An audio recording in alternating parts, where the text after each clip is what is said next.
pas mal d'ambition au niveau du bio.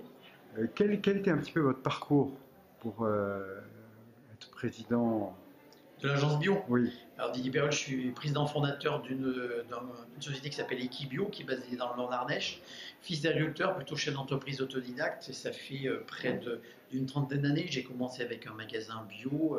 À l'époque, on parlait plutôt diététique, etc. Donc en 1981, donc ça ne nous rajeunit pas.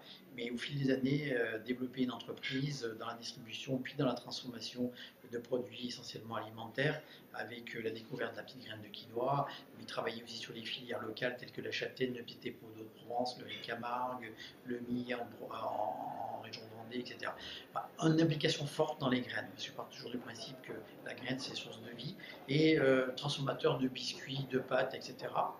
Et étant très engagé par conviction personnelle, notre entreprise ne fait que du bio à 100% depuis sa création. J'ai été élu au syndicat Synabio et depuis une dizaine d'années vice-président de syndicat. Et c'est à ce titre-là, pour représenter l'ensemble des transformateurs bio françaises, que je suis président d'agence bio depuis mai 2015 et que j'essaie de m'investir un maximum de mon temps, de mon énergie par conviction pour diffuser largement ce message noble qu'est nourrir notre deuxième cerveau et d'avoir une alimentation de qualité et des produits qu'on a besoin de faire découvrir. Je trouve que l'alimentation bio a été une biodiversité qu'on peut utiliser très largement et qu'on a beaucoup de choses à dire dans notre métier. Vous avez évoqué tout à l'heure les politiques.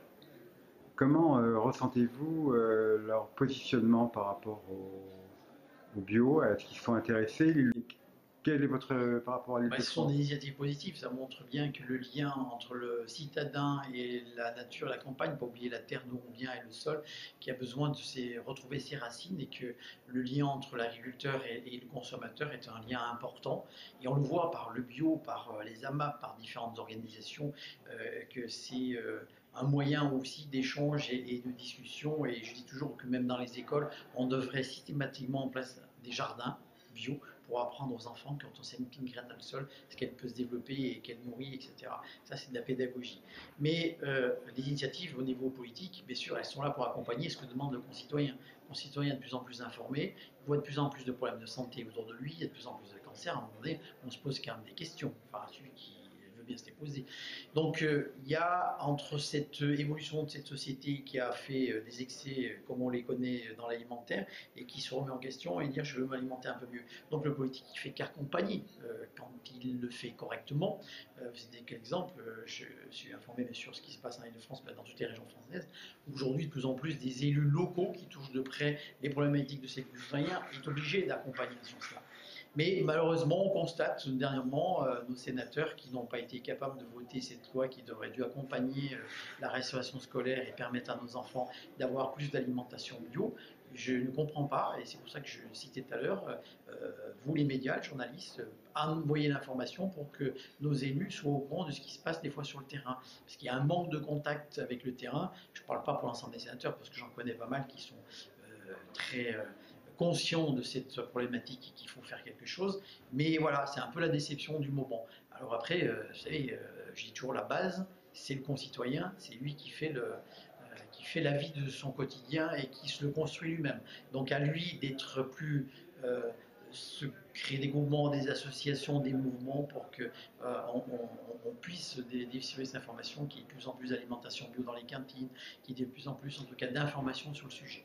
Est-ce que vous aimeriez qu'on légifère plus ou vous pensez que les règles qui existent actuellement sont suffisantes et doivent être bien appliquées? Oui, il faut déjà qu'on applique. Je rappelle qu'il y a quand même une loi qui a été votée il y a quelques années sur arriver à 20% d'alimentation bio dans les lieux publics. Bon, on n'en est pas encore, donc déjà mettons en place. Et puis moi je pars du principe que c'est pas la loi qui fait la vie du quotidien, c'est le concitoyen par lui-même. Donc en lui donnant l'information, en le responsabilisant et à lui de prendre le parent d'élève, le concitoyen adulte, il ne faut pas toujours attendre des autres par lui-même doit prendre en main sa destinée et agir et avancer. Alors, et si on parle des grands chefs, les fameux trois macarons, euh, pensez-vous qu'ils ont accompagné, devancé ou suivi la tendance bio? Alors, il y a de tout, on a les chefs, il y a des gens qui ont, je dirais pas devancé parce que si tu as un suivi, je dirais, j'en connais quelques-uns bien sûr, avec qui je partage pas mal de choses. On va le citer Régis Marcon dans ma région, qui est en pleine nature et qui est très sensible à cette démarche. C'est la préoccupation d'avant tout de trouver des produits de qualité, de saison, frais, proches de chez lui.